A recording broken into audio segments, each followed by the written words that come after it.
मालिक का नाम, सुखों की खान, और ऐसी खान जिसमें कमी तो कभी आती ही नहीं। एक बार अगर खजाने उसकी दया में रहमत से भर लो, एक बार खजाने अगर राम नाम से भर लो, तो बरकतें इतनी बरसेंगी, झोलियां छोटी रह जाएंगी, बरकतें बरसती चली जाएंगी।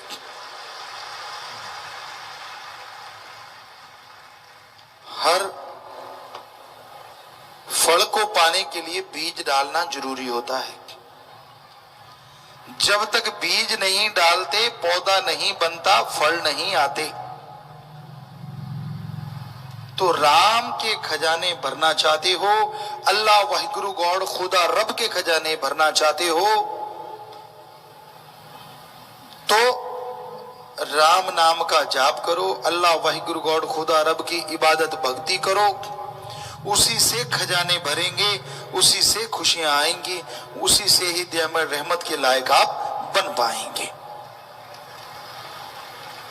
तो हमेशा याद रखो, अगर मालिक की दया में रहमत हासिल करना चाहते हो, अगर उसके कृपा पात्र बनना चाहते हो, सुमरण से नाता जोड़ के रखो। सुमरण करना बहुत जरूरी है। चलते बैठ के काम धंधा करते हुए सुमरन करो। कितना आसान काम है, रोटी खाने से भी आसान। रोटी खाना मुश्किल है, कौर तोड़नी पड़ती है, कुछ लगाना पड़ता है, फिर चबाना पड़ता है, फिर निगलना पड़ता है, फिर हजम होता है। इतनी खाई और इतनी सी ताकत आती है। इधर उल्टा है, ना तोड़ना पड़े, ना कुछ लगाना पड़े, ना चबाना पड़े, ना निगलना पड़े, बस जीभा से ख्यालों से जाप करो, इतना करो और इतना फल ले जाओ। उल्टा है, उधर इतना खाओ इतना फल, इधर इतना करो और पता नहीं कितना ही फल। ये तो एक बता रहे हैं, क्योंकि कलयुग है और कलयुग में भक्ति फलती फूलती बहुत ज्यादा है। कलयुग में भक्ति करना ही मुश्किल है। चक्कर ये है, पगड़ी बांधनी हो, शीशे के सामने जब तक टूटी सही नहीं बनती लगे रहोगे। हेयर स्टाइल करना हो, जब तक गंज नहीं छुप जाता लगे रहोगे। फेस साफ करना हो, जब तक चमकने ना लगे रगड़े रहोगे। काश उससे थोड़ा सा टाइम राम के लिए सजो। सुमरण के द्वारा ना आंखों में कुछ मारना, ना नाक में कुछ मारना, ना आंख में, बस थोड़ा सा सिमरण करना है कि राम राम राम। और वो भी सोचा करो, यार ईश्वर को कितना सुंदर लगूंगा मैं, क्योंकि वो ऐसी सुंदरता है एक बार आगे फिर जाती नहीं, कुछ करने की जरूरत नहीं पड़ती। शाश्वत नाम श्याम मस्तान का रहमो करम, सजना संवरना उस राम अल्लाह मालिक सदगुरु के लिए कितना आसान है कि आपने सुमरण करना है। चेहरा काला पीला नीला जैसा भी है परवाह ना करो, उसको चेहरों से नहीं, उसको आत्मा से प्यार है। वो आत्मिक तौर पे बेइंतहा प्यार करता है। जो उसके लिए तड़पता है वो उसके लिए 1000 गुना तड़पता है। जो उसके लिए एक कदम चलता है उसके लिए लाखों कदम चल के आता है। पर अगर आप कदम भी नहीं चलोगे तो वो कैसे आएगा आपके पास। एक कदम का मतलब थोड़ा सिमरन करो, सेवा करो, चुगली निंदा बुराइयां छोड़ दो। सारा दिन अंदर ही अंदर ईर्ष्या में नफरत में इतने ना जला करो कि कहीं अंदर के दाने भूल जाएं। होता नहीं, चने के दाने बुनाने हो तो रेत में वो डाला करते थे पहले के टाइम में। सो वो एक कर कर आवाज आया करती थी, तो कई लोग बिना वजह अपने अंदर के दाने बूंदते रहते हैं। ईर्ष्या, अच्छा अच्छा ही अपने लिए अच्छा मांगो, दूसरे को अच्छा कहते हो तो अच्छा ही होगा ना नेचुरली। तो उस मालिक उस प्रभु परमात्मा के लिए सेवा, सिमरन, दया, रहम, प्यार, मोहब्बत ऐसा रास्ता है जिस पे जितने बढ़ते जाओगे उतनी ही खुशियां मिलती जाएंगी। अपने अहंकार को दबा के रखो, अपनी खुदी को दबा के रखो। जब तक खुदी मिट नहीं जाती वो राम, वो अल्लाह, वो वाहिगुरु, वो ईश्वर नजर नहीं आता। खुदी मिटाओ, और खुदी मिटाने का तरीका सेवा और सुमरन है। सेवा करते रहोगे, सुमरन करते रहोगे तो झोलियां भरती रहेंगी। और जैसे ही सेवा सुमरन छोड़ दी, मन का कोई पता नहीं कब दांव चला दे। वो यह नहीं देखता आप कितने पुराने हो या कितने नए हो, वो सिर्फ यह देखता है कि आप सुमरन करते हो या नहीं करते।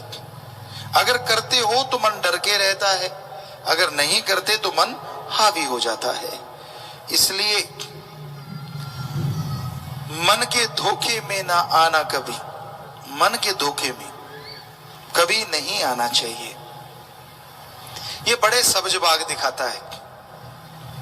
अब दुनिया की बात करें, जिनकी शादी नहीं हुई उनको लगता अगर शादी होती तो कमाल हो जाता, और जिनकी हो गई वो कहते क्यों हुई, ना होती तो कमाल हो जाता।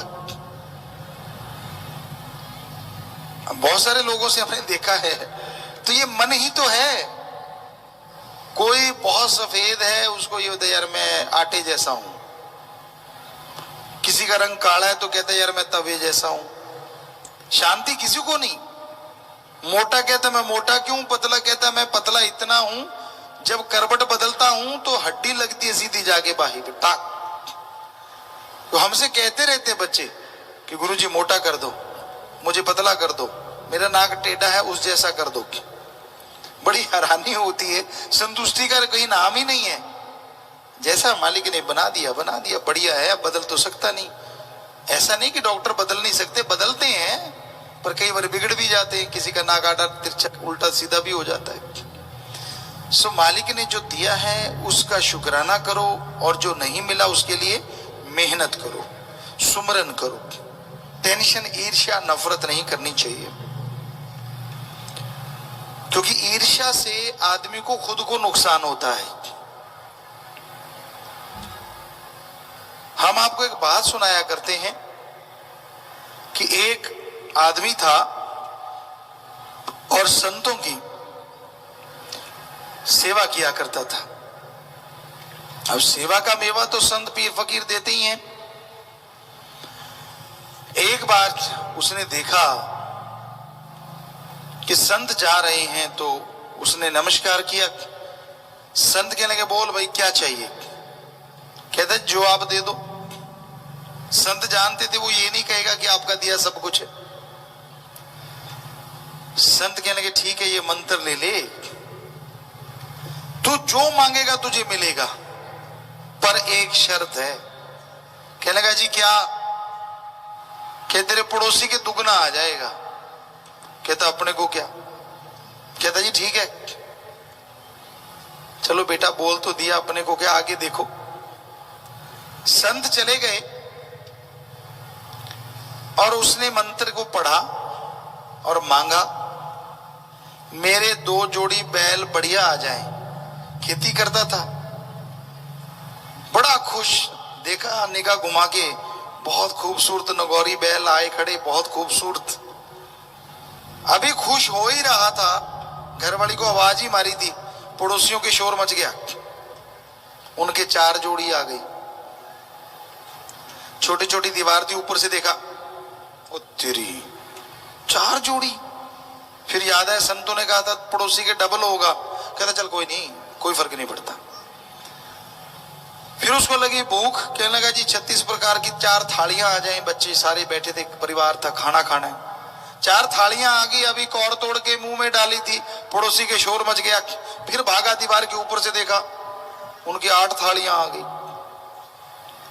अब ईर्ष्या की आग तो जलने लगी, पर जैसे तैसे उसने फिर जाप किया, घर वालों को मैदान में बिठाया। कहता भाई अब देखो मेरे खूब खूबसूरत से घर बन जाए। बहुत खूबसूरत घर बन गया, सारे खुश होके देख रहे हैं। अचानक शोर मचा, पड़ोसी के 2 घर बन गए। अब तो आग लग गई, कहता अब नहीं कुछ मांगूंगा। दुनियादारी में मास्टर बहुत होते हैं, तोड़ने वाले, जोड़ने वाला तो मालिक ही है। वहां गया, कहने लगा यार मैं बहुत दुखी हूं। कहने लगा क्या हुआ? कहने लगा यार जो कमाई मैंने की, सेवा मैंने की, भक्ति मैंने की, वरदान मुझे मिला, पड़ोसी बिना वजह फायदा उठा रहे हैं। और आगे मास्टर था, उस्ताद था बुराई का। तो मास्टर ने उसके कान में फूंक फाक मारी, वो आ गया घर, बड़ा खुश। कहता अब देखो पड़ोसी का काम। आके कहता मेरे घर के गेट के आगे एक कुआं बन जाए। एक कुआं बन गया, खुद का नहीं देखा, पड़ोसी के देखा, और उसके गेट के आगे 2 कुएं बन गए, 2 खूह बन गए, पंजाबी से कहते हैं। अब कहने लगा मेरी एक आंख फूट जाए कि पड़ोसी के दोनों फूटेंगी, अंधे हो के कुएं में गिर के मर जाएंगे।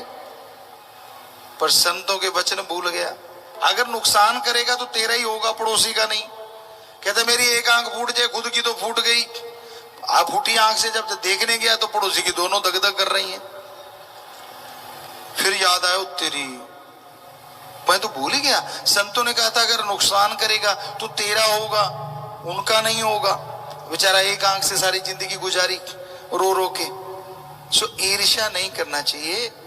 परमपिता जी ने वचन किए, आग ईर्ष्या की सबको बाल रही, आग ईर्ष्या की सबको जला रही, ईर्ष्या प्रेम का बूटा उखाड़ रही, आग ईर्ष्या की सबको बाल रही या जला रही। प्यार होना चाहिए, मोहब्बत होनी चाहिए, और वो भी सच्चे दिल से, डुप्लीकेट नहीं।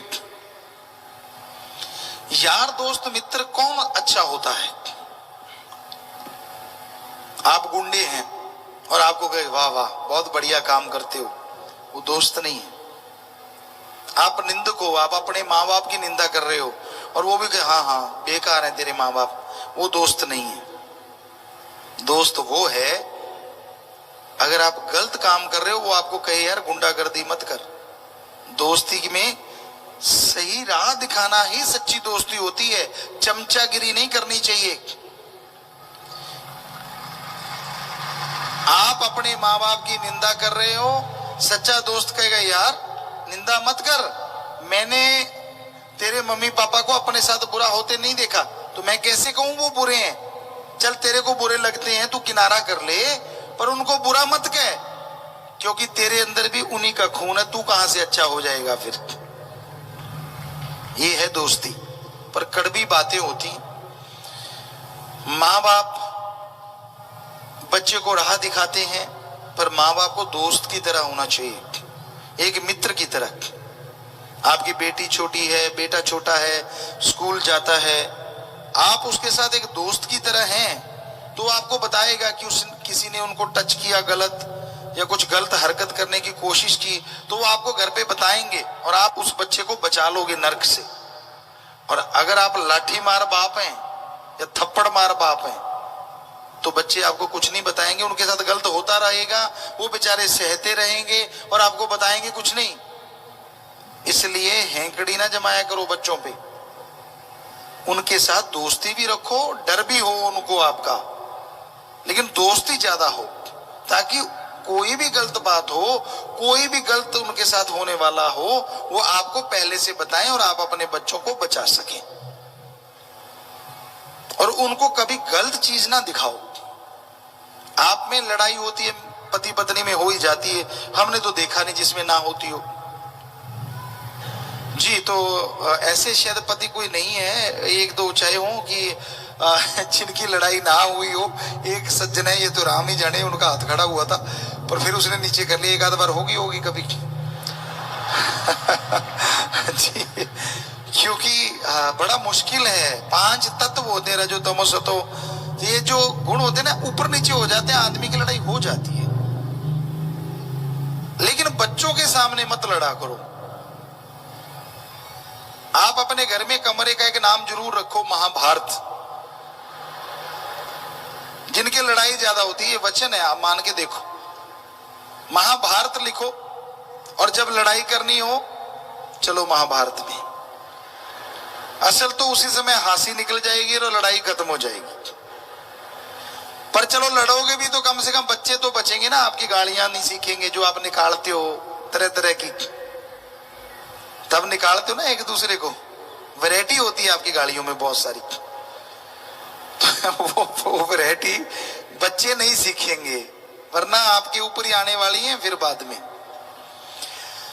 तो हमने देखा, हमें एक सज्जन ने बताया, हमें नहीं पता कौन से सत्संगी थे, कहते गुरुजी हमने महाभारत लिख रखा है और जब लड़ाई होने लगती हम कहते चल महाभारत, कहते हंसी पहले ही निकल जाती। कहता हमारी लड़ाई ही नहीं हुई उस दिन के बाद जब से आपके वचन माने। कहता महाभारत लिखा है और ये सच है। जिनके घर में मियां बीबी की सास बहू की लड़ाई है, इधर बहू सास भी बैठी होंगी, हाँ बहुत सारी सास बहू हैं, तो जिनकी लड़ाई होती है ना, घर में एक कमरा लिख लो महाभारत, और जब लड़ना हो चल बहू उस कमरे में, या चल सासू महाभारत में।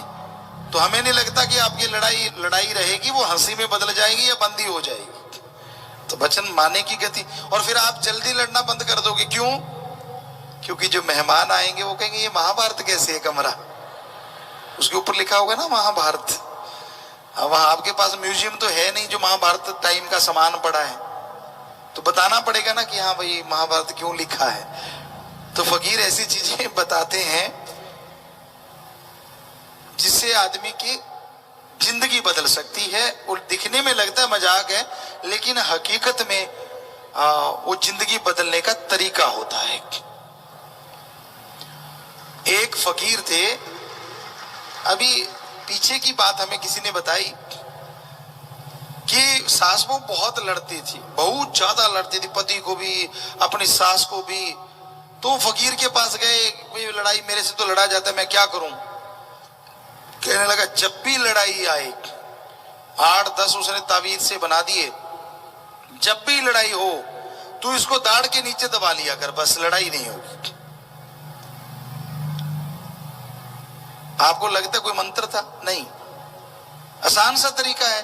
अब पर्ची दाढ़ में दबाएंगे तो मुंह नहीं खुलेगा, और मुंह नहीं खुलेगा तो लड़ाई कहां से होगी।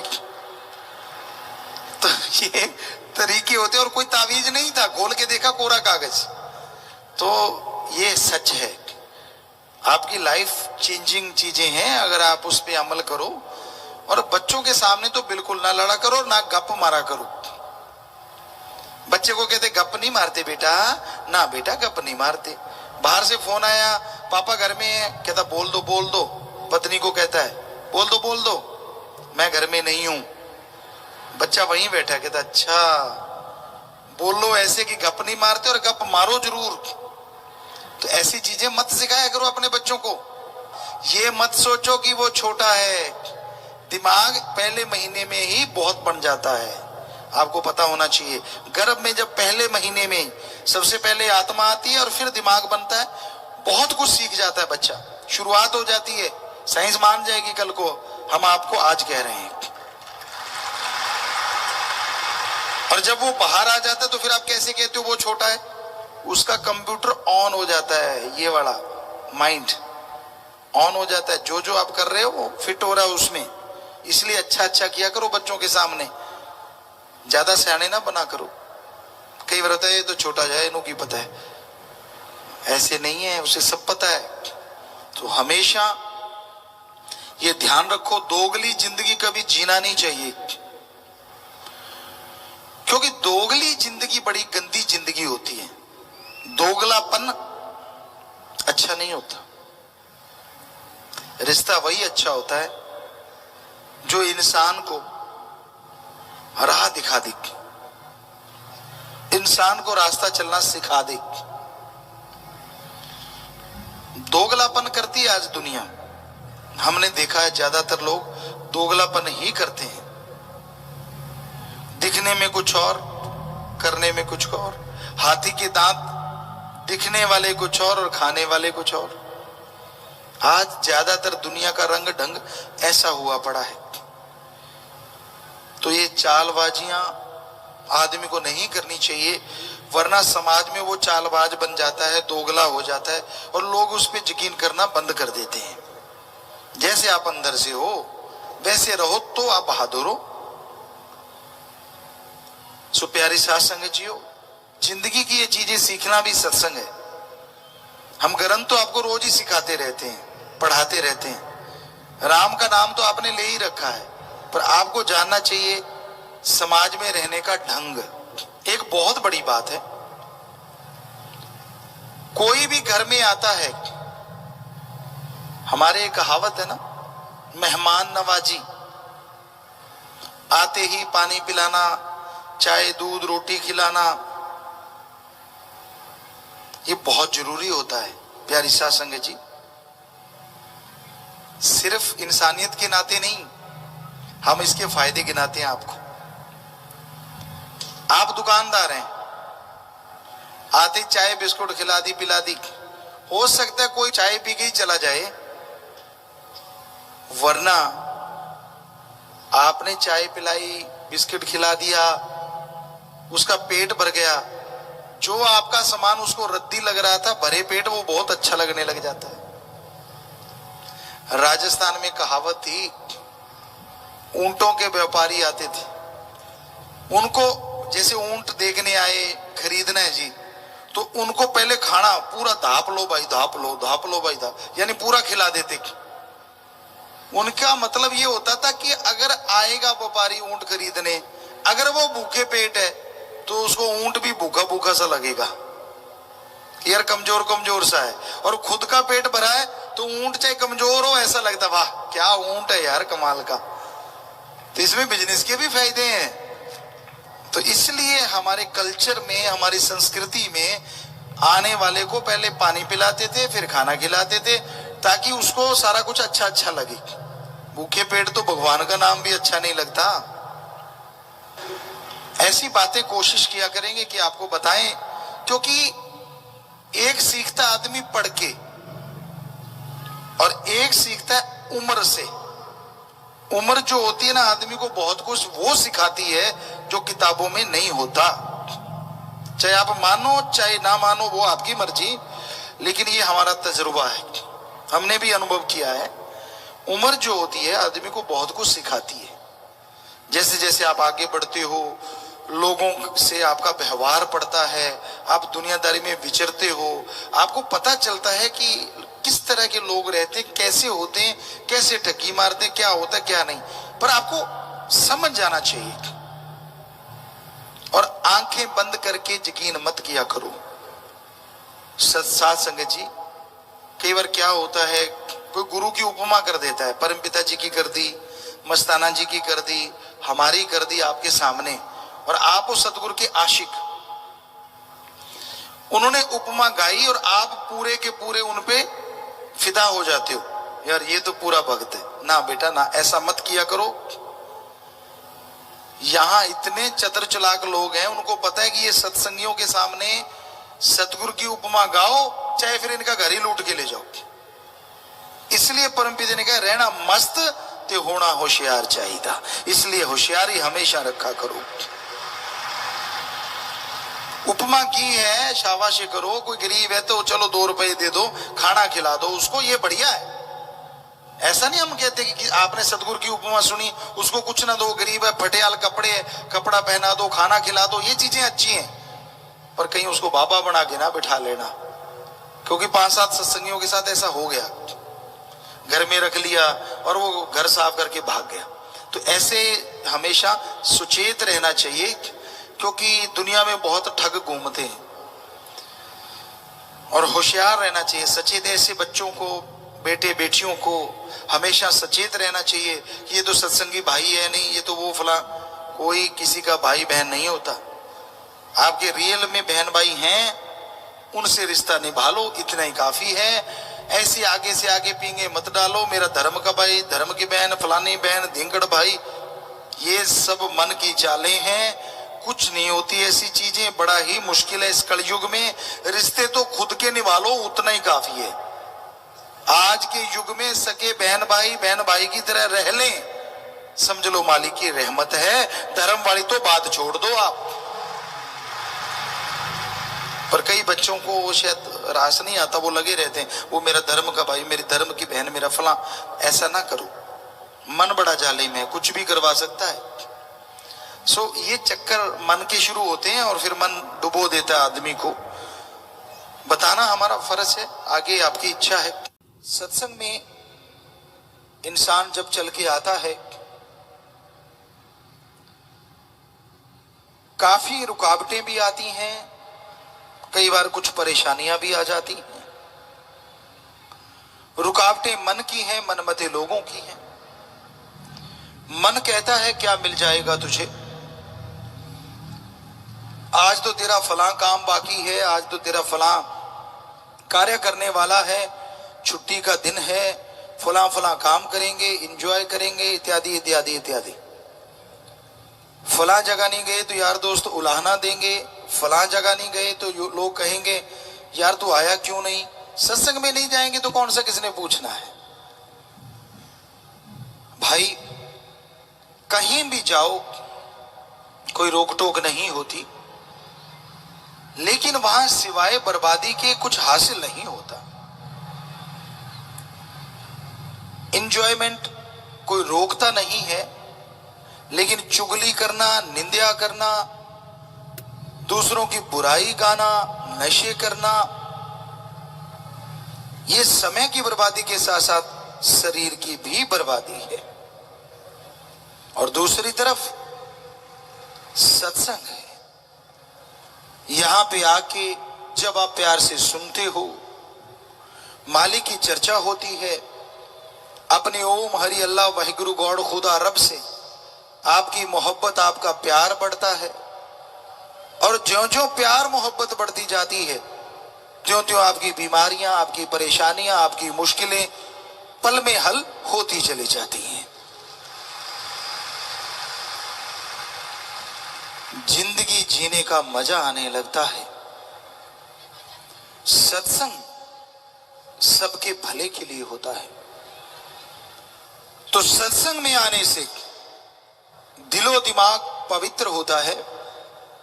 सत्संग में आने से एनर्जी लेवल इंसान का बढ़ जाता है।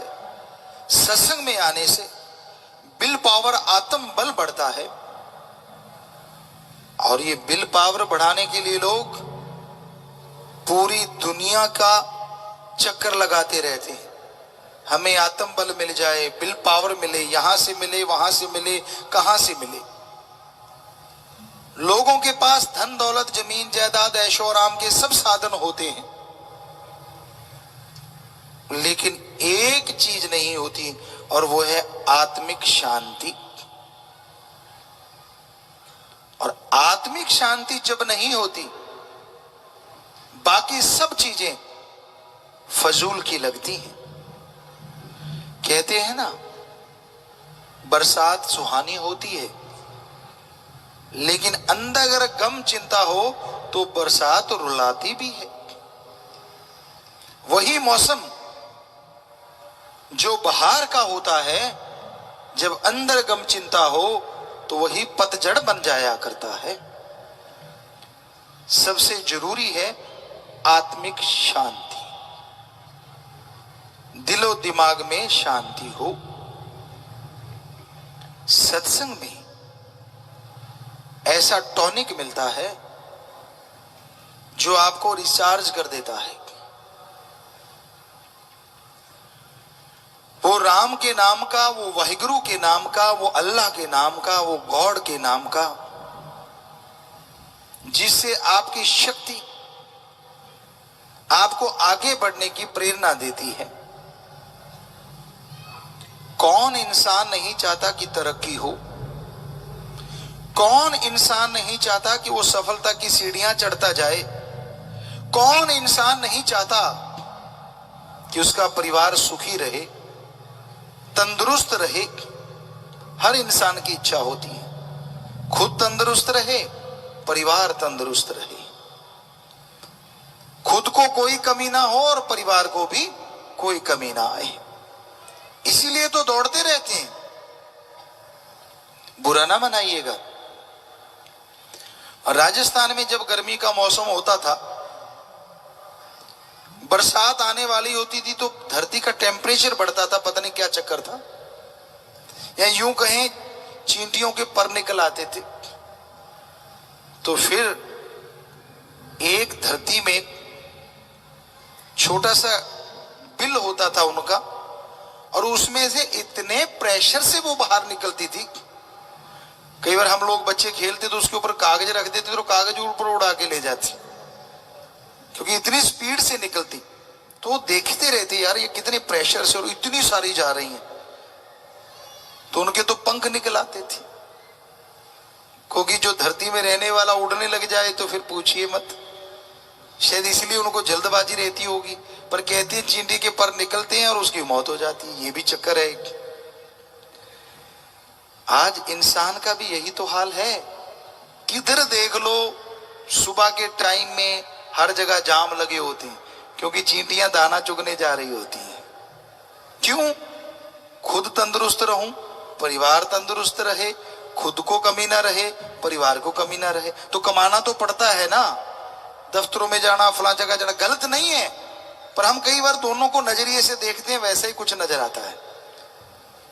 चलना गलत नहीं है, लेकिन जब इंसान उड़ने लगता है, ठगी, बेईमानी, पाप, जुल्म, सितम, ये आदमी के पर निकलने की निशानी होती है।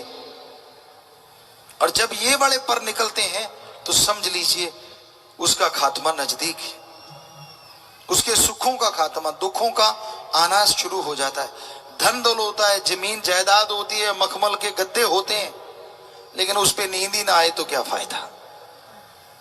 सब कुछ होते हुए भी अब सोने की रोटी तो नहीं कोई खा सकता ना, गोल्ड तो नहीं खाता। खाएंगे तो गेहूं की, जवार की, बाजरे की, जौ की खाएंगे तो वही रोटी ना। वो रोटी फिर स्वाद नहीं लगती, हजम नहीं होती। और इधर दिहाड़ी मजदूरी करने वाले 8-8 ठोक जाते हैं, सुबह तक पता ही नहीं चलता किधर गई।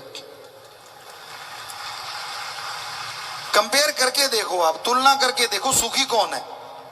वो मखमल के गद्दों पे, झूला देने वाले गद्दों पे करवटें बदलते बदलते सारी रात निकल जाती है। अजी छोड़िए, करवटें बदलते बदलते उनके मसल पुल हो जाते हैं। किसी की बाजू में दर्द, किसी के कहीं दर्द, किसी की गर्दन अकड़ गई। क्योंकि मसल को जितना रिलैक्स रखोगे वो उतना ही नरम हो जाता है, जितना पावरफुल बनाओगे उतना पावरफुल हो जाता है। और दूसरी तरफ, क्योंकि हमने तो दोनों जिंदगी देखी है बिल्कुल नजदीक से, और ये वाली जिंदगी ज्यादा जी है हमने, कि कहीं भी हैं वहीं लेट गए खेतों में, साथ ही हम लेटते थे, कोई बराबर काम करते थे तो लेट जाते थे खा के। मखमल छोड़िए, ही यूं लगता था जैसे आसमान में किसी ने झूला बांध दिया हो। सुबह उठ के अच्छा इतना टाइम हो भी गया, कहते हैं ना घोड़े बेच के सो गए। अब आप बताइए नींद किसकी अच्छी और जिंदगी किसकी अच्छी? गाड़ियां हैं, जहाज हैं, सोना चारों तरफ पड़ा है, सब कुछ है, लेकिन नींद नहीं आ रही, खाना अच्छा नहीं लग रहा। गैस बन गई, कभी गैस ऊपर जा रही है, कभी नीचे जा रही है, टर टर टर टर चलता रहता है।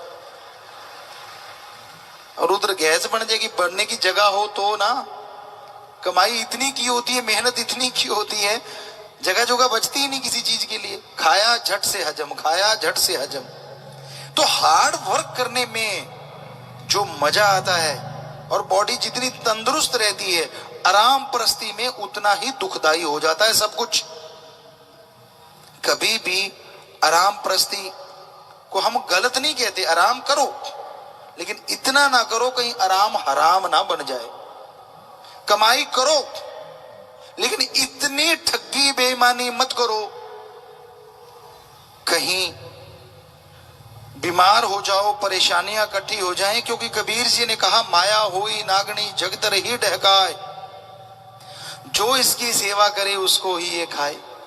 कब का लिखा कबीर जी का वचन है कि ये नागनी है, ये डसलेगी, समझ नहीं आया था, अब आ रहा है ना सबको चटाक से। तो कमाई करो, जीने के लिए कमाना गलत नहीं, कमाने के लिए जीना गलत है। अपने परिवार को, बाल बच्चों को, आपका सन है, डॉटर है, वाइफ है, मदर फादर, उनके लिए आपका फर्ज है, आपका कर्तव्य है, उनके लिए बनाओ। पर उनको खिलाते खिलाते कहीं ऐसा ना हो दूसरों के मुंह का निवाड़ा छीन के अपने बच्चों को खिलाओ, वो जहर बन जाएगा, जहर। इसलिए कभी ठगी बेईमानी भ्रष्टाचार से मत कमाओ, मेहनत की करके खाओ। आपको सच बताते हैं, कई बार आप लोग पूछा करते हैं,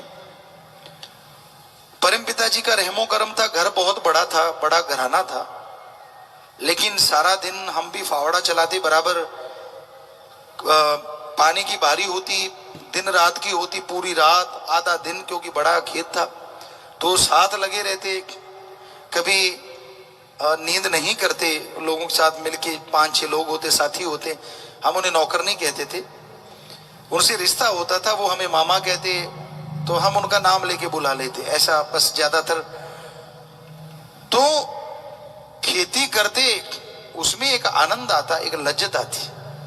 कमाई करी, अगले दिन चाहे 100 रुपये मिलता, वो 100 रुपया ऐसे मिलता जैसे आज के बच्चों को, अमीरों को हीरे जवाहरात मिलते। और 100 रुपया खर्चते टाइम भी 1000 बार सोचते यार ये खर्चना है। एक बच्चों के हाथ में हमारी डायरी लगी, बेटियां पढ़ रही थी, उस डायरी में हमारा ये लिखा हुआ था, 1 रुपए का ये लिया, टूथब्रश लिया, फलां चीज ली, फलां चीज ली। वो बड़े हैरान थे कि पापा जी आपने 50 पैसे भी लिख रखे हैं। हमने कहा बेटा हमने 10 पैसे कमाए थे तो 50 पैसे भी लिखेंगे ना, कि उनपे अगर इतनी मेहनत की थी तो 50 पैसे भी जाते थे तो क्यों जाते थे, क्यों जा रहे हैं, किधर जा रहे हैं, वो हिसाब होना चाहिए। और आप साथ संगत को कितनी बार बोला, आप कहते हो जी हमें पता नहीं चलता पैसा किधर चला गया, पैसे के पंख तो लगे नहीं होते जो उड़ गया, आपने उड़ाया तो उड़ा। तो घर में एक डायरी लगाओ, परमपिता जी के समय से ये वचन है, आज फिर दोहरा रहे हैं आपको। एक डायरी लगाओ, उस पे अपने खर्चे लिखा करो, आमदन लिखा करो, आपको पता चल जाएगा कि आपके पैसे उड़े नहीं, आपने ही उड़ाए हैं, या आपकी फैमिली में ही लगे हैं। और आप उससे सावधान हो जाओगे, उससे आमदनी को बढ़ा पाओगे। तो ये बहुत जरूरी है। और दूसरी बात, दिमागी मेहनत और शारीरिक मेहनत और अच्छे कर्म करके खाओ, ये बहुत ही जरूरी है। तो मेहनत और हिम्मत से कर्म करके खाओ, वो कमाई सुखदायी होती है। आपको एक बात सुनाते हैं, सच्ची बात। एक राजा था, वो मेहनत की करके खाता था। वो प्रजा का अपने आप को नौकर समझता था। उसने अपने लिए एक नौकर रखा हुआ था, मेहनत करता था, और नौकर को भी उसी में से 2 अशरफियां, 1 अशरफी, तब अशरफियां चलती थी, सोने के मोहरे, तो महीने की 1-2 देता था उसको, और खुद अपना खाना अपनी मेहनत की कमाई से खाता था। अब उस नौकर के यहां से कोई सज्जन आए, बोला कि भाई तेरी बेटी की शादी होने वाली है और तुझे बुलाया है कि शादी करो। तो कहता ठीक है। नौकर सोच में पड़ गया। दूसरा कहता यार तू क्यों सोच में पड़ रहा है, इतना बड़ा राजा, उसका तू नौकर। नौकर चुप हो गया, बोला कुछ नहीं। हकीकत सामने तब आई जब नौकर गया, कहने लगा बादशाह, हे राजन, मैंने आपसे जो पैसे लेने हैं वो दे दीजिए, और बेटे की शादी है कुछ वो दे दीजिए। यानी 4-5 महीने की तनख्वाह बाकी थी। तो राजा कहने लगा देख यार, मैं राजपाट में इतना बिजी हो गया कि अपनी खुद की कमाई नहीं कर पाया, बस खाने जितनी कमा पाया, तेरी तनख्वाह नहीं दे पाया। अब मेरे कल परसों के खाने के लिए 2 अशरफियां पड़ी हैं, तू वो ले जा, 2 मोहरें। बादशाह के सामने, राजा के सामने नौकर क्या बोलता, चुपचाप सिर झुका दिया और अंदर ही अंदर सोचने लगा इतना नंग राजा, दुनिया के लिए इतना बड़ा, और मेरी खुद की तनख्वाह नहीं दी, बेटी के लिए तो क्या देना था। तो राजा कहने लगा भाई ऐसा है, ये 2 अशरफियां मेरे खून पसीने की कमाई है, हक हलाल की। ये बढ़ेंगी फूलेंगी तो ले जा, भगवान ने चाहा तो शादी अच्छी होगी। वो लेके चला, घोड़े पे चल पड़ा, सोचता जा रहा है यार 2 अशरफियां हैं, ये रास्ते में खर्च हो जाएंगी, घर जाके क्या मुंह दिखाऊंगा, कैसे बेटी की शादी होगी। बेचारा टेंशन में परेशानी में जा रहा था। तो शाम का समय था, तो किसी ने आवाज दी, अनार ले लो, अनार ले लो, अनार। उसने कहा छोड़ो, बेटी की शादी जैसे तैसे करेंगे, उस देश में अनार नहीं है, चलो 2 मोहरों के अनार ही ले लेते हैं। उसने 2 मोहरों की काफी गठड़ी आ गई, अनारों की घोड़े पे रखी और चल पड़ा। 1 दिन बीता, 2 दिन बीते, 5-4 दिन बीते, काफी दूर उसका घर था और बीच में एक और राजा का राज्य पड़ता था। वहां पे अनाउंसमेंट हो रही थी, मुनियादी हो रही थी। वो वहां रुका, वहां कह रहे थे कि राजा की बेटी जो है वो बीमार हो गई है, इतने दिनों से बेहोश है, वो जिंदा बचेगी तभी अगर अनार का रस मिल जाएगी।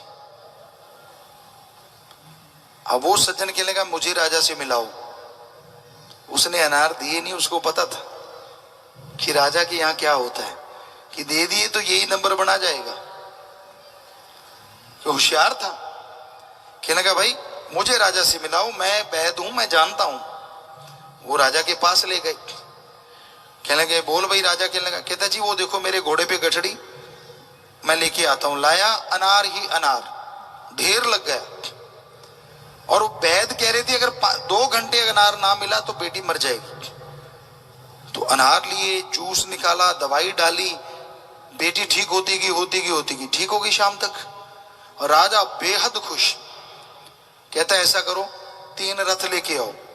3 रथ लाए, 2 रथ हीरे जवाहरात मोहरों से भर दिए और 1 रथ में कहता बेटा तू बैठ के जा, जा तेरी बेटी की शादी करवा के। तो उसकी आंखों से आंसू टप टप टप, और अपना राजा याद आ गया कि बेटा मेरी खून पसीने की कमाई है, फलेगी फूलेगी। उसने कभी सोचा नहीं था इतनी फलेगी फूलेगी। तो भाई मेहनत की कमाई का हमने अपनी रियल लाइफ में भी, जब हम बेपरवाह जी के पास आए उससे पहले जब देखा था, जो बापूजी हमारे फादर थे वो मेहनत की ही करके खाते थे, हम भी मेहनत की करते थे। और ये देखा था कि कोई भी वहां ठगी मारता था, क्योंकि नंबरदार थे तो लोग कोई ना कोई तेल ले गया, डीजल ले गया, ये ले गया, वो ले गया, तो कई गुना होके निकलता था अगर वापस नहीं देते थे तो। हमने कभी जताया नहीं, लेकिन हम नोट करते रहते थे अच्छा, और दिल में सोचते बच्चों दे जाना वरना गड़बड़ हो जाएगी। आपको एक छोटी सी बात और, बात पे बात आई। एक सज्जन थे, नाम नहीं हम लेंगे, उसी हक हलाल की बात पे बात आ गई। हम शायद 5-6 साल के रहे होंगे।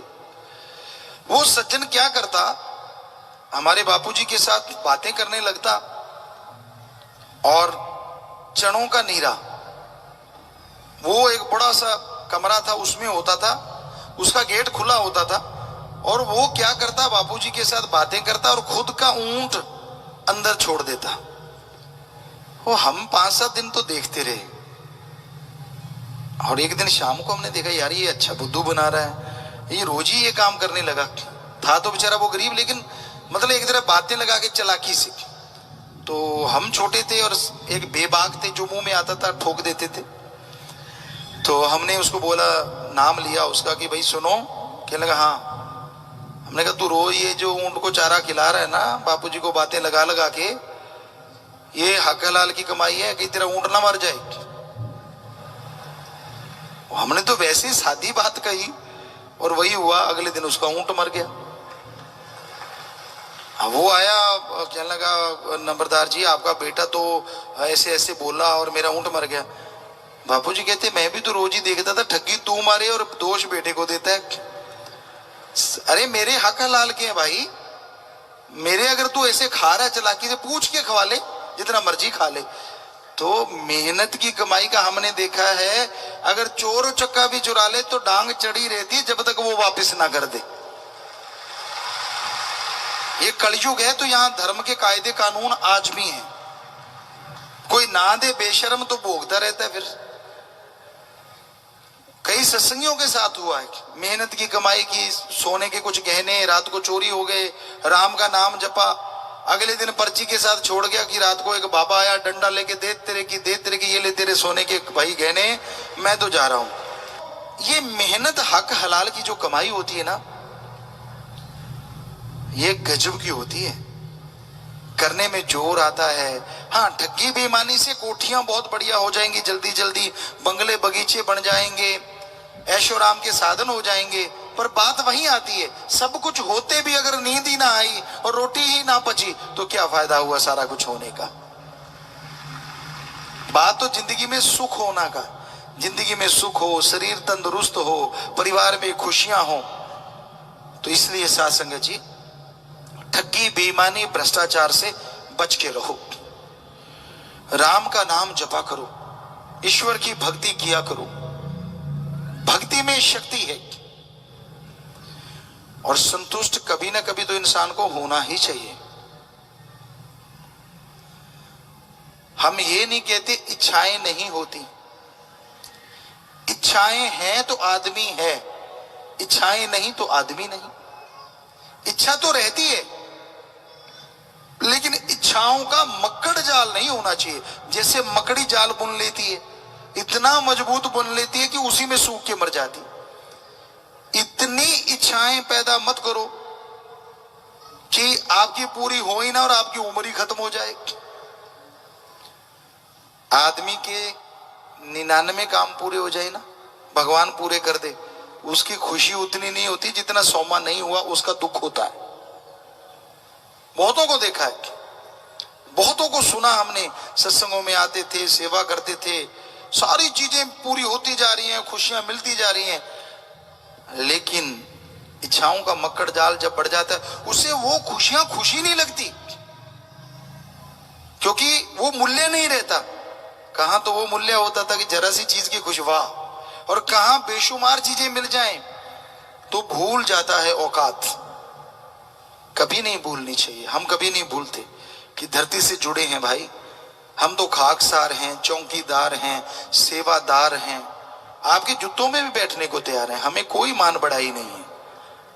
ये ऊंचे सिर्फ इसलिए बैठते हैं, प्रवक्ता बोलने वाला अगर दिखाई नहीं देगा तो सुनने वाले टिक्के नहीं बैठेंगे, देखेंगे यार कहां बैठा कहां बैठा, हलचल मच जाती है, इसलिए ऊंचा बैठना पड़ता है। वरना हम में ऐसा कोई ना पहले था, ना आज है, ना कल को रहेगा, सवाल ही पैदा नहीं होता।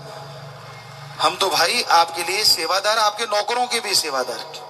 अगर वो भी कहेंगे गुरुजी ये काम कर दो, तो उनके लिए भी भगवान परमात्मा से प्रार्थना करेंगे, अरदास करेंगे। करना तो भगवान ने, फकीर तो अरदास कर सकता है, प्रार्थना कर सकता है, उसके हाथ में तो यही चीज होती है कि भाई इसको दुख है मालिक है ईश्वर सुन ले।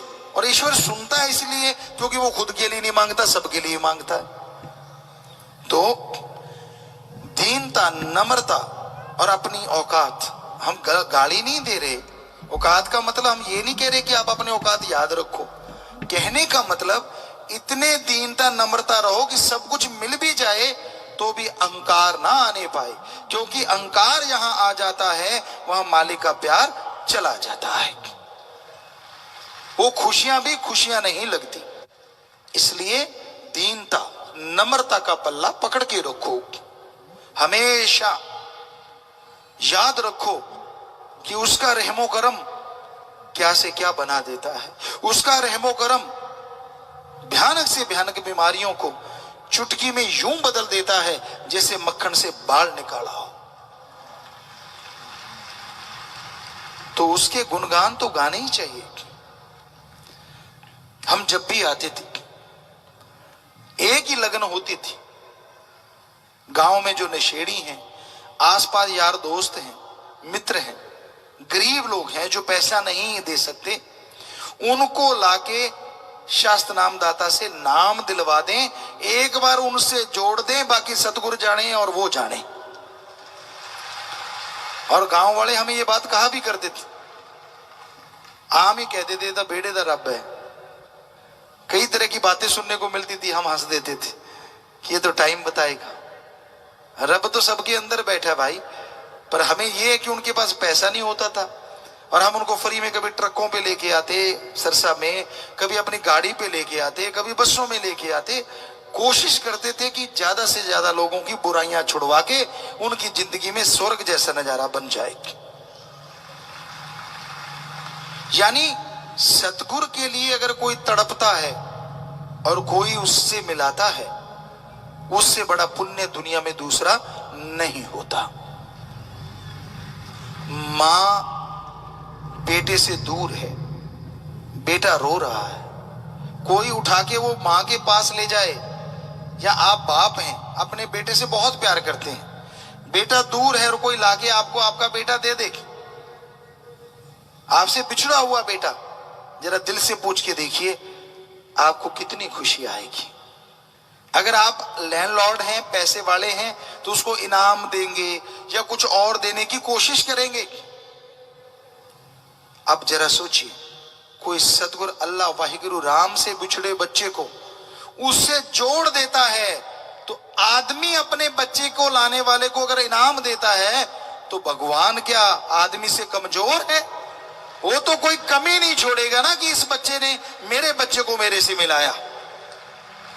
तो इसलिए जो आप नाम दिलवाते हो, जो भगवान की औलाद को भगवान से जोड़ते हो, उनकी बुराइयां छुड़वाते हो, इससे बड़ा पुण्य दुनिया में कोई दूसरा हो नहीं सकता। और सत्संग सुनते हो, इससे बढ़िया सुनने में कुछ और हो नहीं सकता। क्योंकि सत्संग में गुरु सहवान, पीर पैगंबर, ऋषि मुनियों की बातें, जिन्होंने अपनी पूरी पूरी लाइफ रिसर्च किया, सुनने को मिलती हैं। संतों के तजुर्बे होते हैं, वो सुनने को मिलते हैं। आप ईर्ष्या त्याग के देखो, द्वेष द्वेष त्याग के देखो, मालिक आपको अवश्य मिलेंगे।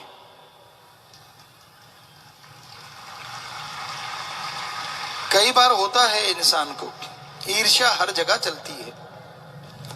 कोई क्षेत्र हमने नहीं देखा ईर्ष्या, निंदा, चुगली यहां ना चलती हो, हर जगह होता है। पंजाबी च तो एक कहावत भी है, कल दी भूतनी सिविया जद।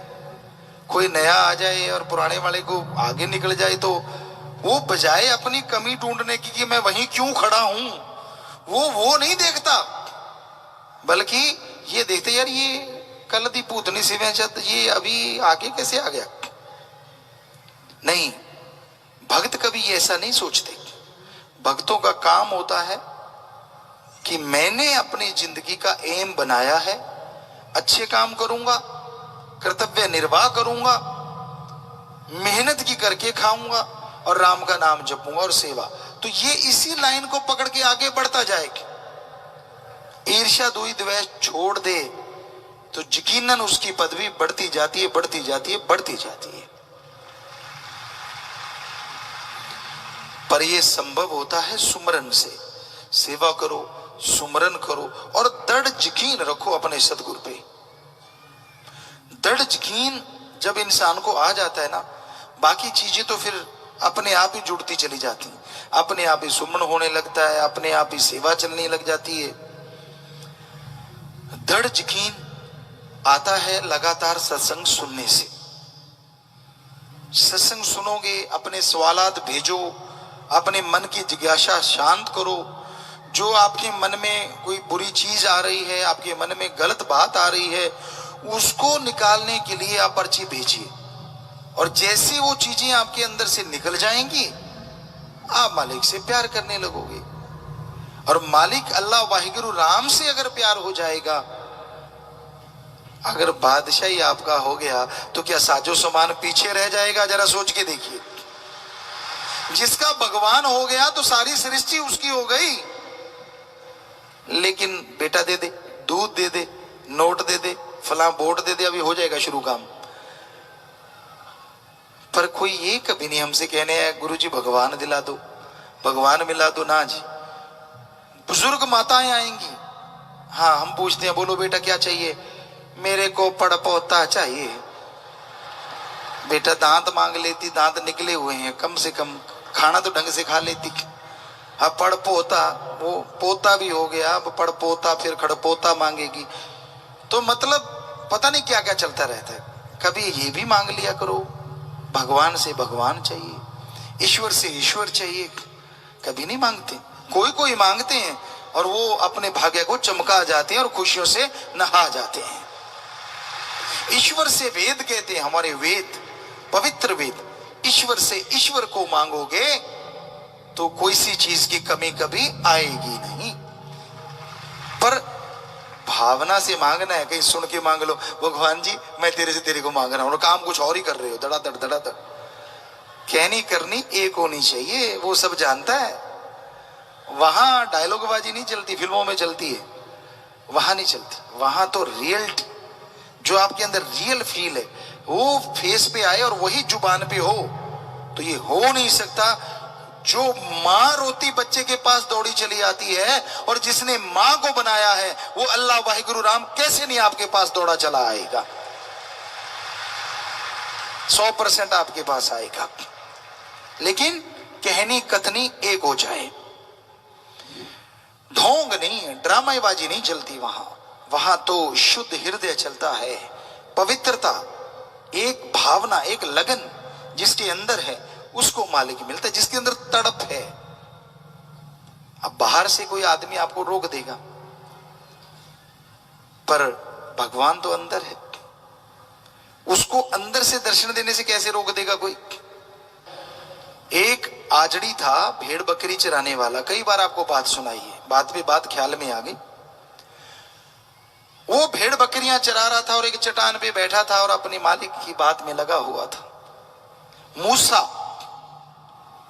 जो पैगंबर कहलाया, संत कहलाया, वो वहां से गुजर रहा था। मूसा को अहंकार हो गया कि मेरे जैसा भक्त अल्लाह का कोई है ही नहीं, और मालिक को अहंकार पसंद नहीं अपने भक्तों में। तो आजड़ी पत्थरों पे बैठा है, मूसा उसके पास से निकला। वो आजड़ी हाथ ऊपर करके, हे अल्लाह ताला तू कभी बीमार हो ना मेरे पास आना, मैं तुझे अपने भेड़ों का दूध पिलाऊंगा, बड़ा ताकतवर होता है। हे अल्लाह मैं तुझे ऊन की चद्दर उड़ाऊंगा, यही नहीं अल्लाह ताला मैं तेरे कदम दबाता रहूंगा सारी रात।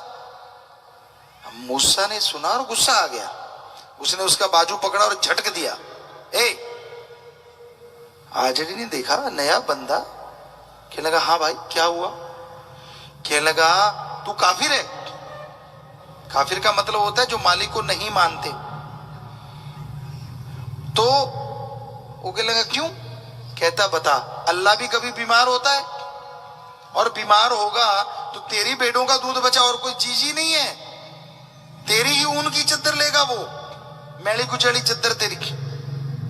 काफी कुछ मूसा उसे बोला, आजड़ी के दिल पे लगी। वो अपने कपड़े फाड़ता हुआ, बाल नोचता हुआ भाग गया, चीखता हुआ। मूसा भी पैगंबर था, संत था, उसका भी दिल कांप गया। ओहो मैंने ये क्या कर डाला, तो इबादत में बैठ गया। वही मूसा जो इबादत में बैठता था, बैठते ही मालिक के दर्शन, आवाजें आनी शुरू हो जाती थी। उस दिन 1 घंटा 2 घंटे 3 घंटे 4 घंटे 5 घंटे कोई नूर नहीं आया, कोई लाइट नहीं आई, तड़प गया। बिन पानी के मछली तड़प गया, क्योंकि जिनको दर्श दीदार होने लग जाते हैं ना तो फिर बात ही कुछ अलग होती, और ना हो तो फिर गड़बड़ हो जाती। बिन पानी की तरह मछली के तड़प गया। तो आवाज आई, हे मूसा तुझे दुनिया में भेजा था दिल जोड़ने के लिए, तोड़ने के लिए नहीं। तूने जिसका दिल दुखाया है वो मेरा बहुत अजीज है, मेरा बहुत प्यारा है। बस खत्म, कुछ नहीं दिखा। मूसा के रोंगटे खड़े हो गए, आंखों से आंसू बेख्तियार निकले, लेकिन अभी भी कहीं ना कहीं खुदी थी, कहीं ना कहीं थोड़ी रड़क थी। उसने ढूंढा कि भाई उसको ढूंढो। भागते भागते वो गया, कहीं ना कहीं पैड़े देखी और उसको ढूंढ लिया। क्या देखा, फिर बैठा है वो मस्त, खून बह रहा है, यहां से नाखून लगे, सिर से ये कपड़े फटे हुए हैं। कहता अल्लाह किसी की बातों में मत आना, जब भी बीमार हो आना मेरे पास, मैं ही दूध पिलाऊंगा मेरे मौला। अच्छा कब आ रहा है तू? अच्छा जरूर आना। अच्छा अभी ऐसी बातें कर रहा है। तो मूसा ने अब अदब से हिलाया, ए भाई सुनना। वो कहता, उसने देखा फिर आ गया ये। कहता हाँ भाई क्या बात है? तो मूसा कहने लगा यार मुझे माफ कर दे, मुझे अल्लाह की आवाज आई थी कि तू तो उसका बहुत ही प्यारा है, बहुत ही अजीज है। आगे से आजड़ी ने दोनों हाथ जोड़े, कहने लगा भाई तू मुझे माफ कर दे। मूसा कहने लगा क्यों? कहने लगा पिछले 5 घंटों से वो अल्लाह ताला मेरे पास ही था जिसकी आवाज तेरे पास आई थी। तू आता है वो चला जाता है, मेरी क्या दुश्मनी है भाई तेरे से? तो मूसा के रोंगटे खड़े हो गए। हो मैं उसकी एक आवाज के लिए 5 घंटे तड़पता रहा और ये 5 घंटे से उसी से बातें कर रहा है। तो भक्ति का कोई सिरा नहीं होता, पता नहीं कौन कहां कैसा बैठा है। और जब भक्ति करने लग जाओ, इबादत करने लग जाओ, दुनिया कोई भी ईर्ष्या करती रहे, अंदर वाले कनेक्शन को कोई काट नहीं सकता। वो तो आएगा ही आएगा, उसे कोई रोक नहीं सकता। तो इसलिए श्रद्धा, भावना, तड़प बना के रखो, कभी मन को हावी ना होने दो। मन तरह तरह की बातें करता है। अगर आप प्यार में चल रहे हैं तो अगर कहीं नेगेटिव कोई बात आ गई तो वो फिर गिराता है, तू मर जा, तू बर्बाद हो, तू ये कर, तू वो कर। ना ना ना ना ना ना, ये मन की दोहरी धार है। एक होती है तलवार, एक होता है खंजर। खंजर की डबल धार होती है, यानी यूं मारा, यूं मारो, यूं मारा। पुराने टाइम में इधर भी धार, इधर भी धार और आगे भी धार। तो मन तो कई पीछे भी धार वाला है। पहले तो आदमी को खुशी बर्दाश्त नहीं करने देता ये मन, और जब कोई बात हो जाए फिर ये नेगेटिविटी और बढ़ा देता है। तो एक ही तरीका होता है, सतगुरु पे छोड़ दो, मालिक तू जाने तेरा काम जाने, सिमरण करो, सेवा करते रहो, मस्त हो जाओ। यकीनन मन का मुंह मुड़ जाएगा, क्योंकि आप उसकी सुनोगे ही नहीं तो सतगुरु की सुनने लग जाओगे और खुशियों से माला माल जरूर हो जाओगे।